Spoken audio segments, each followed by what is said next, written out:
അഷ്റഫുൽ ഖൽഖ് റസൂലുള്ളാഹി സ്വല്ലല്ലാഹു അലൈഹി വസല്ലം തങ്ങളെ സദസ്സിൽ വന്ന് ഒരു അറാബി ഒരിക്കൽ പേരുകൊണ്ട് സംബോധന ചെയ്തപ്പോൾ അല്ലാഹു ആയത്തിറക്കി ലാ തജ്അലൂ ദുആ അർ-റസൂലി ബൈനകും കദുആഇ ബഅദികും ബഅദാ. നിങ്ങൾ അന്യോന്യം പേരെടുത്ത് വിളിക്കും പോലെ അല്ലാഹുവിന്റെ റസൂലിനെ പേരുകൊണ്ട് വിളിക്കല്ല. നിങ്ങൾ വിളിക്കേണ്ടത് എങ്ങനെയാണ്? ആ വിളിക്കേണ്ട ശൈലിയും അല്ലാഹു പഠിപ്പിച്ചു തന്നു. വിശുദ്ധ ഖുർആനിൽ അല്ലാഹു തആല ആദം നബിയെ എങ്ങനെയാണ് വിളിച്ചത്? യാ ആദമുസ്കുൻ അൻത വസൗജുകൽ ജന്ന.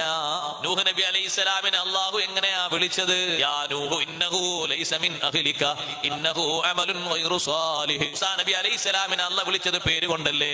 ശുഐബ് നബി അലൈഹിസ്സലാമിനെ അല്ലാഹു വിളിച്ചത് പേര് കൊണ്ടല്ലേ?